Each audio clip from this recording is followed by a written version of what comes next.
Hi guys, welcome back to my YouTube channel.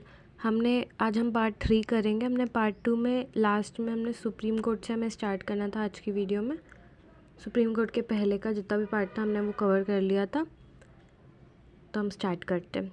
Supreme court, देखो judiciary जो है वो मेनली उसका मेजर फंक्शन क्या है कि वो डिस्प्यूट सॉल्व करता है स्टेट्स के बीच में, कंट्री के बीच में। तो वो डिस्प्यूट किस किस लेवल पे सॉल्व होते हैं, तो हम कोर्ट्स के बारे में पढ़ते हैं। उसमें सबसे पहले हम पढ़ते हैं supreme court. Supreme court, this is a national level court. Here is the big dispute of a country are resolved. ये नेशनल लेवल कोर्ट होता है जहाँ पे बहुत बड़े बड़े डिस्प्यूट, जो कॉन्फ्लिक्ट आ जाते हैं कंट्रीज़ के बीच में, वो रिजॉल्व होते हैं। कंट्री के अंदर के जितने भी डिस्प्यूट होते हैं वो रिजॉल्व होते हैं। फिर हम पढ़ते हैं हाई कोर्ट के बारे में।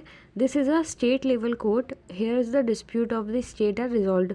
ये स्टेट लेवल कोर्ट होता है और जो यहाँ पे स्टेट के लेवल के, स्टेट के अंदर के डिस्प्यूट्स होते हैं वो यहाँ सॉल्व होते हैं। फिर हम पढ़ते हैं डिस्ट्रिक्ट कोर्ट्स के बारे में। ये लोकल और डिस्ट्रिक्ट लेवल कोर्ट्स होते हैं who resolve dispute at the district and local level, जो डिस्प्यूट सॉल्व करते हैं लोकल और डिस्ट्रिक्ट लेवल के।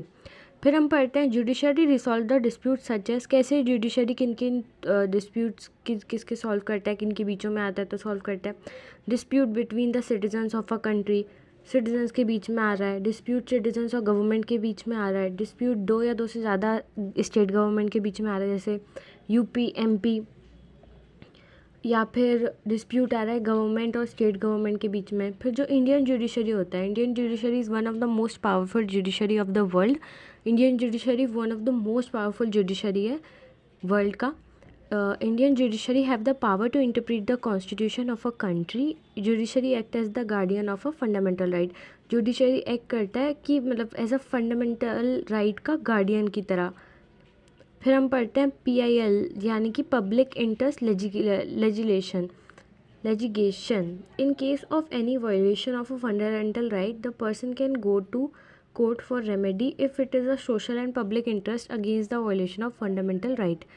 देखो, हम 6 फंडामेंटल राइट पढ़ते हैं, हम अभी आगे भी पढ़ेंगे। 6 में से एक फंडामेंटल राइट होता है हमारा राइट टू कॉन्स्टिट्यूशन रेमेडी, जिसको BR अम्बेडकर ने heart of India, heart soul of Indian constitution भी कहा था। तो उसमें हमारे पास वो बहुत ज़्यादा ही, मतलब उसको क्यों कहा था, क्योंकि इसमें हम सब के पास इतना राइट होता है कि हम डायरेक्टली सुप्रीम कोर्ट को अप्रोच कर सकते हैं हमारा अगर फंडामेंटल राइट वायलेशन हो रहा है तो ये जो पब्लिक इंटरेस्ट लेजिगेशन है, इसमें क्या होता है कि अगर कोई किसी का फंडामेंटल राइट वायलेट हो रहा है तो वो कोर्ट तो अप्रोच कर ही सकता है।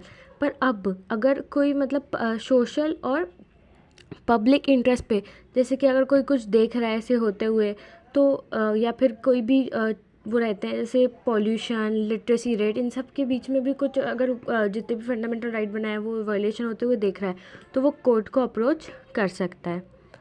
तो हमारा चैप्टर यहीं एंड होता है। अब हम नेक्स्ट चैप्टर अगली वीडियो में कंटिन्यू करेंगे। Thank you. अगर आपको वीडियो अच्छी लगी तो like, comment, share, subscribe my channel. Thank you.